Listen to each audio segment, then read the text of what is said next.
Let's take a few moments to discuss with you the challenges that our province faces and how I believe Ontario can best move forward. We can only move forward by understanding what made Canada and Ontario a great country and a province. Some may suggest that it was our natural resources, our proximity to the American markets, or the creativity, industry, and ambitions of our ancestors. All these factors are, of course, true, but also incomplete. Our economic success and prosperity was due to three essentials: the protection of individual freedoms, a legal system based on justice, and a democracy that welcomed and encouraged people. Today we are a have-not province.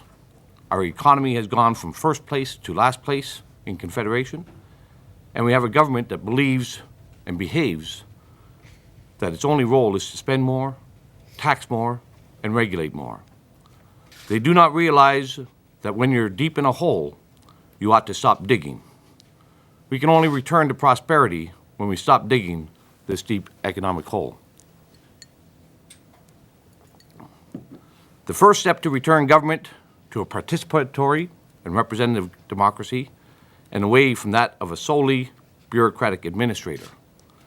We need a government that values people's priorities, not just the lobbyist priorities. A government that hears people's concerns, not just the pollsters' surveys or focus groups. A government of people's interests, not special interests.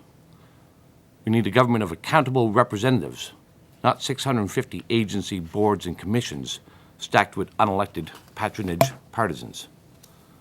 We need to return all levels of government back to their rightful owners, you and I, the people. Let us remind everyone of their importance in democracy and that we need them more than just once every 4 years. We need them every day. Only then we shall see the apathy diminish and the complacency replaced with expectations and restore democracy's foundation. Every society known to mankind is comprised of individuals. It is evident that if individuals are responsible, self-reliant, and independent, their society will also be responsible. But we have strayed from this concept. We have passed countless laws that diminish the individual's responsibility, removes their good judgment, and place it into the hands of a regulatory body. We have become a nanny state of dependence. We are no longer responsible for our actions when we allow ourselves to blame others for them. We now have over 500,000 provincial regulations. Many of them diminish individual responsibility. Many others blur the line between private and public property and allow government to intrude where it has no business. These regulations must be repealed. The proper and honest role of government is not every role. It is to ensure that freedom is just and justice is found throughout the land.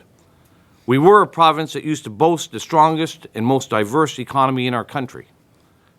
Now it shuts down businesses and farms under the weight of overregulation.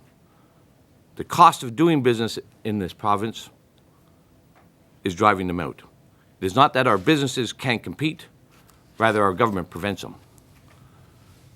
We were a province that was home to the most equal justice system on earth, common law. It is now just another legal system where we let special interest groups hijack our courts and paralyze our legal system. It has become a system that preys on financial weakness and ignorance of ordinary citizens. It is now a never-ending system of little justice where a guilty plea is less costly than the strong defense of innocence. We have built a regime of countless review boards and commissions through which faceless bureaucrats hand down kangaroo verdicts that suffocate our natural rights as individuals and extend false privileges to collective bodies. Our legal system must prevent injustice, not create it. It is said by many that politics is the art of compromise. I believe that statement is untrue. The true art of politics ought to be honesty, which requires principles and convictions, not compromise.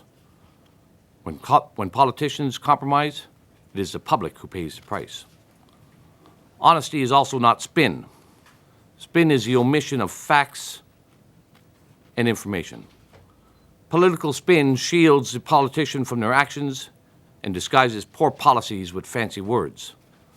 The day of spin must come to an end. In its place, an era of honest, truthful debate and discussions.